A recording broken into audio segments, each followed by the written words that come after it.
Alors, donc, nous sommes à la ferme de Paris, donc une ferme respectueuse de l'environnement en plein milieu du bois de Vincennes. Et donc, nous sommes venus pour vous demander un petit peu quels sont les grands principes du bio, à quoi ça sert, quel est l'intérêt du bio, qu'est-ce que ça nous apporte tous les jours. Culture biologique, c'est un label.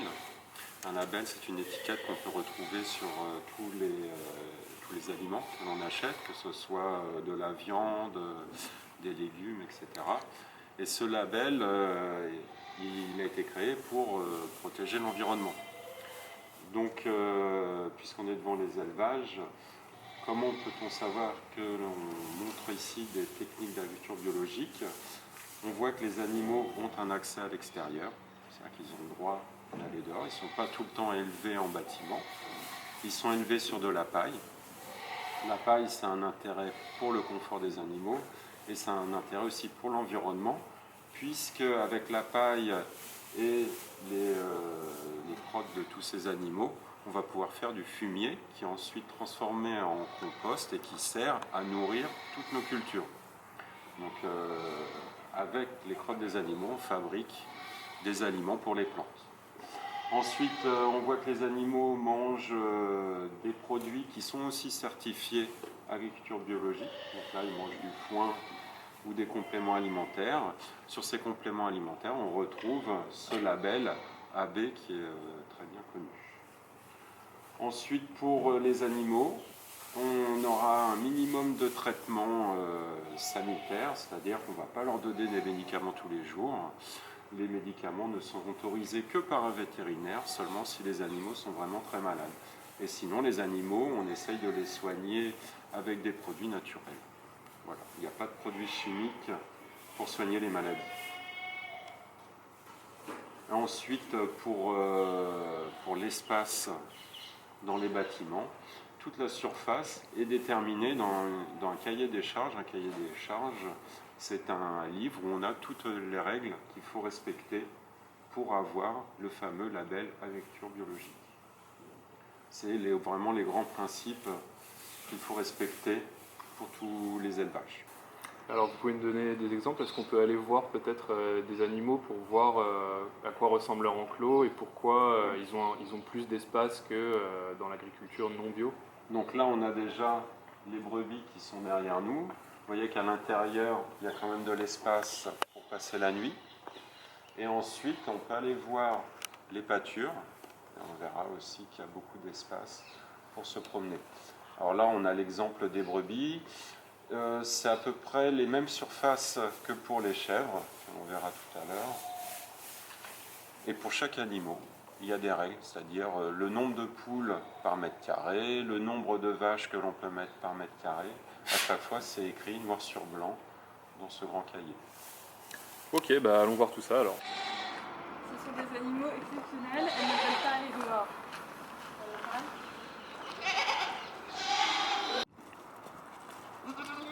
Allez, on y va.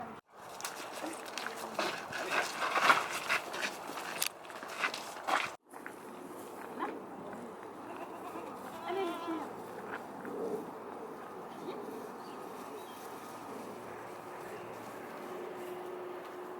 Donc en agriculture bio, les animaux doivent avoir accès à l'extérieur, donc on attend que l'herbe soit pas trop mouillée et séchée pour qu'on puisse mettre les animaux dehors.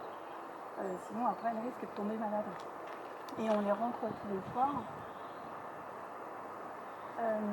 Donc là elles ont de la place, elles peuvent manger l'herbe et ensuite elles peuvent s'amuser. Et elles ont beaucoup de place, ça évite que l'herbe soit souillée, c'est-à-dire qu'elle soit sale, et que les animaux, en mangeant l'herbe, tombent malades également. Donc en fait, c'est ça le principe de l'agriculture bio, c'est qu'on leur accorde beaucoup de place pour un seul animal. Ok, donc ça veut dire que en fait, pour l'agriculture pas bio, est-ce qu'elles auraient le droit d'aller comme ça gambader dehors? En agriculture conventionnelle, oui, mais elles n'auront pas forcément autant de place chacune. Ok.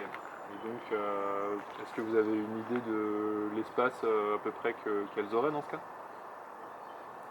Alors il y a des chiffres qui sont définis dans la réglementation, que ce soit pour l'agriculture bio, pour l'agriculture conventionnelle. On va dire qu'elles pourraient en avoir que la moitié. en fait la surface, donc la place accordée à chaque animal varie en fonction de leur âge. Plus l'animal est grand, plus il a besoin d'espace.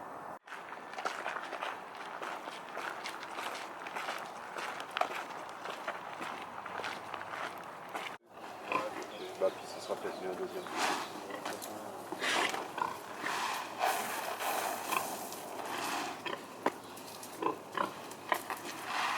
Là où on va avoir vraiment une grosse différence entre les élevages bio et les élevages en agriculture conventionnelle, ça va être surtout pour l'élevage de porcs et l'élevage de poules ou de poulets.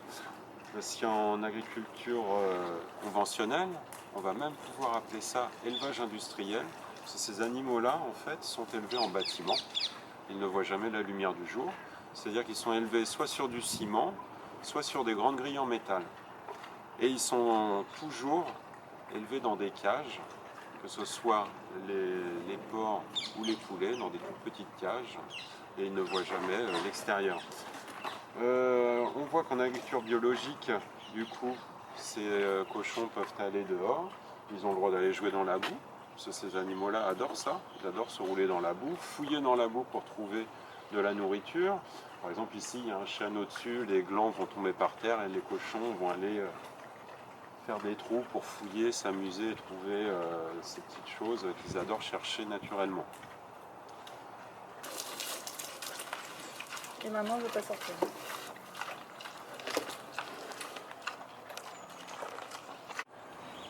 Donc en agriculture bio, on est très axé, on se focalise beaucoup sur le bien-être animal. C'est pour ça que nous, les animaux, on ne va pas leur couper la queue comme c'est pratiqué en agriculture conventionnelle. On ne va pas leur couper les canines non plus. Pourquoi? Parce que les animaux ont suffisamment de place, donc ils vont être bien. Tandis qu'en agriculture conventionnelle, voire en agriculture intensive, les animaux vont être serrés. Donc en fait, ils vont avoir un comportement agressif vis-à-vis de leurs petits frères, de leurs petites sœurs ou quoi que ce soit. Ils vont pouvoir les mordre. Et donc en agriculture conventionnelle, là, ils vont leur couper la queue, les canines pour éviter que les animaux se blessent entre eux. Et après, ça s'appelle de la maltraitance.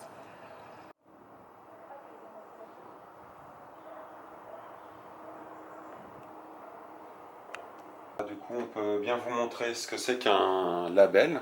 Donc pour vous, ce que vous pouvez repérer sur les produits que vous achetez, vous avez le label bio européen et le label bio français. Donc ça correspond au même cahier des charges, aux mêmes règles. Et quand vous achetez un produit, vous pouvez savoir si votre produit a été certifié et labellisé bio ou pas. Donc on a exactement la même étiquette, le même label, pour nous, consommateurs, ou pour les animaux qui sont élevés en élevage en agriculture biologique. Non, parce que là, tu peux pas. Oui, ok.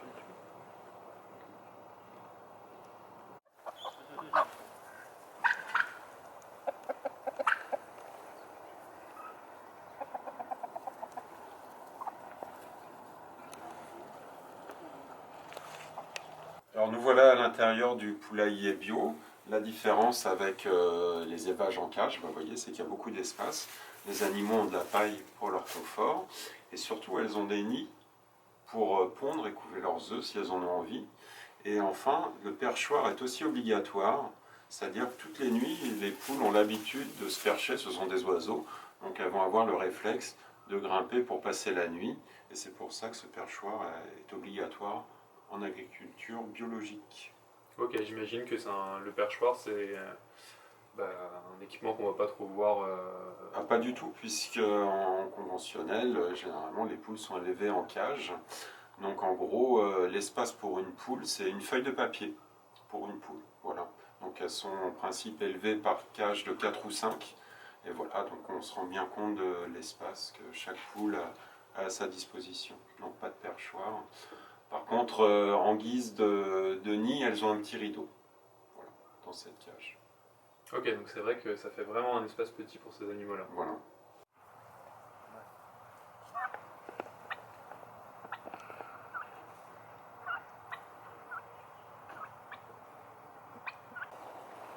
On va bien, les plats d'usine.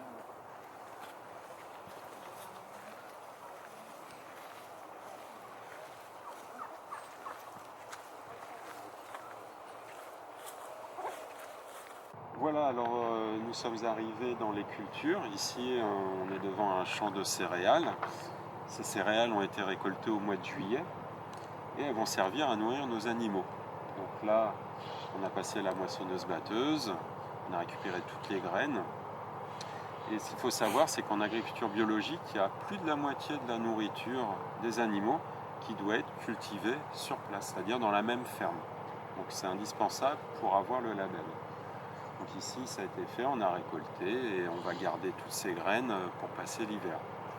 En agriculture biologique, pour éviter de mettre des engrais chimiques, pour faire pousser les plantes plus rapidement, on est obligé d'utiliser plein de techniques pour permettre à ces plantes de quand même trouver leur nourriture.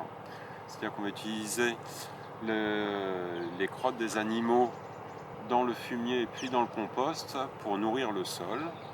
On va aussi utiliser des haies. Les haies, c'est ce qu'on voit au fond. Là, vous voyez les noisetiers. Donc, on peut aussi manger les noisettes, c'est parfait. Et ces noisetiers, là, ils vont abriter les cultures du vent, de la pluie, des orages, mais ils vont aussi arrêter les petites graines des champignons que l'on appelle des spores. C'est-à-dire ces graines vont rester coincées dans les branches et ça va éviter qu'elles viennent se déposer sur toutes les cultures. Ces haies vont aussi abriter des oiseaux. Et les oiseaux vont venir manger les petites chenilles qui elles-mêmes peuvent manger les plantes que l'on cultive. Donc les haies ont vraiment un rôle dans la protection des cultures et en agriculture biologique, elles sont indispensables. Ce qu'on va utiliser encore comme technique, ça va être ce qu'on appelle les engrais verts, donc que l'on a derrière nous. Ici, on a de la luzerne. Et l'engrais vert est très utile pour garder quelque chose sur le sol. Parce qu'il faut savoir qu'un sol qui est tout vide, tout nu, on appelle ça un sol nu, il va être abîmé par la pluie qui va tomber dessus, qui va emmener tous les petits éléments minéraux que les plantes ont besoin pour pousser. La pluie va emmener ça en profondeur et les plantes ne pourront plus les utiliser. L'engrais vert va protéger le sol. Et en plus, là, on utilise de la luzerne. C'est parfait pour nourrir les animaux aussi. C'est pour ça, là, on voit que la luzerne a été fauchée et tous les jours, on en donne un petit peu à nos bêtes.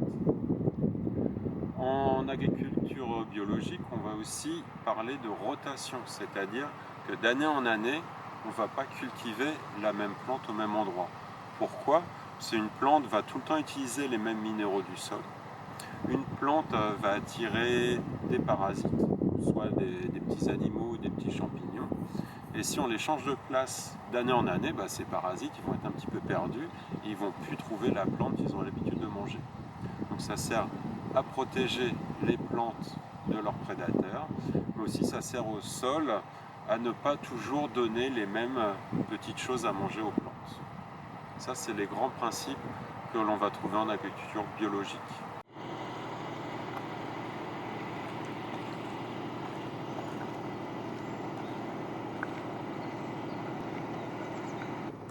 Alors dans l'agriculture bio, en fait, on n'a pas le droit, les agriculteurs n'ont pas le droit d'avoir recours aux engrais chimiques.